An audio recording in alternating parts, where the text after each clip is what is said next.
अधिकार रैली का आयोजन किया गया है और इसी सिलसिले में जिले में इस अधिकार सम्मेलन का आयोजन किया गया है। इसके पहले आप सब लोगों ने प्रत्येक प्रखंड में अधिकार सम्मेलन का आयोजन किया। मकसद एक ही,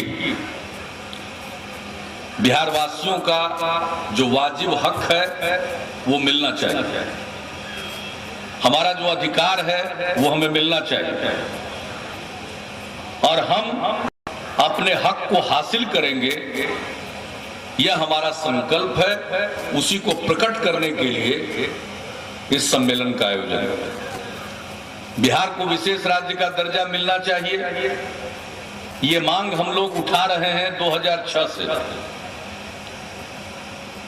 विधानसभा ने सर्वसम्मति से प्रस्ताव पारित किया। सिर्फ जनता दल यू नहीं, सारी पार्टियों ने मिलकर विधानसभा में मार्च 2006 में प्रस्ताव पारित किया कि बिहार को विशेष राज्य का दर्जा मिलना चाहिए। और विधानसभा ने मुझको कहा कि मुख्यमंत्री के नाते आप पहल कीजिए, प्रधानमंत्री जी से समय लीजिए और बिहार का सर्वदलीय शिष्टमंडल एक ज्ञापन के साथ उनसे मिलेगा और बिहार को विशेष राज्य दर्जा मिले, इसकी मांग करेंगे। हमने पूरी कोशिश की, प्रधानमंत्री के कार्यालय से संपर्क साधा, समय नहीं मिला और किसी बात के लिए हम प्रधानमंत्री जी से मिलना चाहे तो ऐसा हुआ नहीं है कि उन्होंने समय नहीं दिया। जिस दिन समय मांगा उसके अगले दिन भी समय मिला, छुट्टी के दिन भी वो हमसे मिले। लेकिन न जाने क्या बात है कि बिहार को विशेष राज्य का दर्जा मिले, इस मांग को लेकर ज्ञापन देने के लिए सर्वदलीय शिष्टमंडल से मिलने का उन्होंने समय नहीं दिया। उसके बाद विधान परिषद में भी सर्वसम्मत प्रस्ताव पारित हुआ। उसके बाद हमने ये तय किया कि ऐसी अवहेलना हम बिहार वासियों का हस्ताक्षर इकट्ठा करेंगे। हमने आह्वान किया कि 1 करोड़ बिहार वासियों का हस्ताक्षर इकट्ठा किया जाए और उसके साथ हम लोग प्रधानमंत्री जी को ज्ञापन देंगे। मैं धन्यवाद देना चाहता हूं जनता दल यूनाइटेड के सभी साथियों को। उन्होंने इसे एक अभियान के रूप में लिया और 1 करोड़ को कौन कहे 1.25 करोड़ हस्ताक्षर इकट्ठा किया और चले यहां से जत्था बना करके।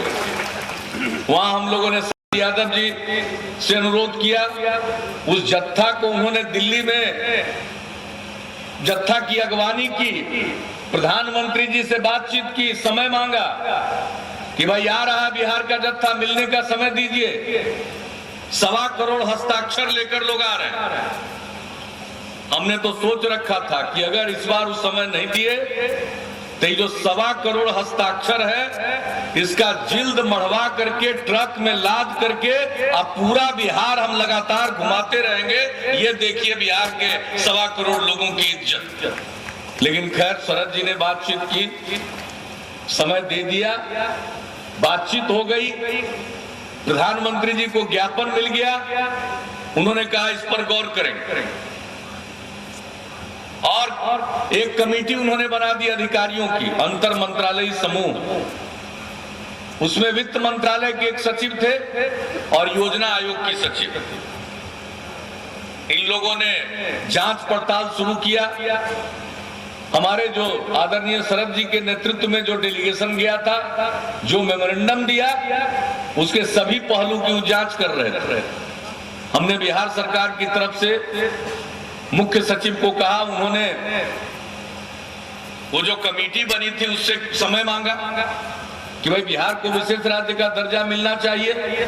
हम लोग एक जमाने से इस बात के लिए लगातार कोशिश कर रहे हैं और हमारा क्या पक्ष है, हम क्यों चाहते हैं, कैसे ये जरूरी है, कैसे ये न्याय संगत है, इन सब बातों को रखना चाहते हैं।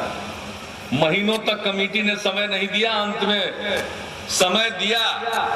हमारे अधिकारी पूरी तैयारी के साथ गए थे, लेकिन वो मुलाकात रस्मी रही, कागज पत्तर सब ले लिया।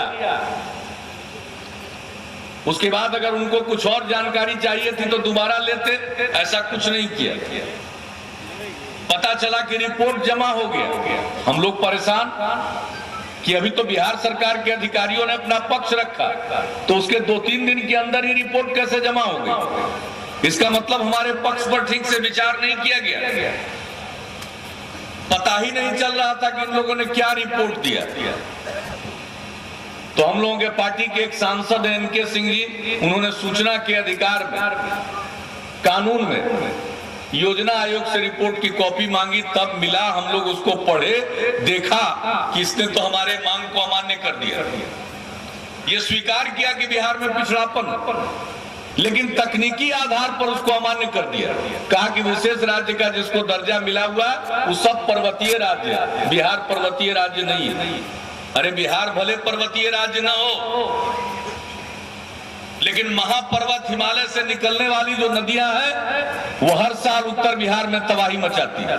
हम सड़क बनाते हैं, वो टूट जाती है, लोगों के घर ध्वस्त हो जाते हैं। इसका कौन उपाय करेगा, कौन इंतजाम करेगा? ये ना बिहार के लोगों के हाथ में है, ना बिहार सरकार के हाथ में है। आप सबको याद है 2008 में जो त्रासदी हुई थी, किस प्रकार की विभीषिका आई थी, कुशा का बांध टूटा था, किस तरह से पूरा का पूरा कोसी तबाह हुआ था। इसके लिए कौन जिम्मेवार? आजादी के इतने साल के बाद से भी, बाद तक भी नेपाल की सरकार से बातचीत करके इस समस्या का हल निकालने की कोशिश नहीं हुई।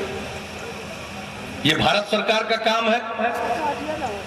नेपाल को तैयार कराते, अपने बातचीत से, अपने तर्क से, अगर नेपाल में डैम का निर्माण होगा तो बाढ़ का नियंत्रण भी होगा और बहुत मात्रा में बिजली का उत्पादन भी होगा, अपन बिजली का उत्पादन होगा। नेपाल की अर्थव्यवस्था में उछाल आएगा, जैसे भूटान की अर्थव्यवस्था में उछाल आया। नेपाल एक धनी राष्ट्र बन जाएगा सिर्फ इस एक कदम से, और भारत को बिजली भी मिलेगी, जो उसमें ज्यादा बिजली नेपाल की जरूरत से ज्यादा होगी। और दूसरी बात है, बाढ़ पर नियंत्रण भी होगा। बाढ़ को पूरे तौर पर खत्म नहीं किया जा सकता, ये कुदरती चीज है, लेकिन हम उसके प्रभाव को कम कर सकते हैं। हम लोगों ने बहुत बार पहल की। हम अभी बुलाए थे नेपाल के आदरणीय प्रधानमंत्री जी को। बिहार में जो विकास हो रहा है, इस पर हमने एक ग्लोबल मीट किया था, वैश्विक सम्मेलन। उसका उद्घाटन करने के लिए हमने नेपाल के आदरणीय प्रधानमंत्री जी को बुलाया था। आए थे, कृपा पूर्वक उन्होंने हमारे निमंत्रण को स्वीकार किया और आए। हमने वहां भी कहा, उसके पहले भी जब नेपाल के प्रधानमंत्री बने थे प्रचंड जी, आदरणीय शरद जी के घर पर उनका नागरिक अभिनंदन दिल्ली में था, उस समय भी हम लोगों ने उनसे अनुरोध किया था। जब कुशा की त्रासदी हुई थी, उसी समय प्रचंड जी की सरकार बनने वाली थी। हमारे पार्टी के राष्ट्रीय अध्यक्ष उस अवसर पर वहां उपस्थित होने वाले थे। कुशा की स्थिति नाजुक थी। हमने, विजेंद्र जी ने अनुरोध किया शरद जी से, ये नेपाल पहुंचे, तुरंत उन लोगों ने बातचीत की, लेकिन वक्त नहीं था। जब तक वो लोग कोई मदद करना चाहते तब तक बांध टूट गया। लेकिन हम तो अपनी तरफ से पहल करते रहते।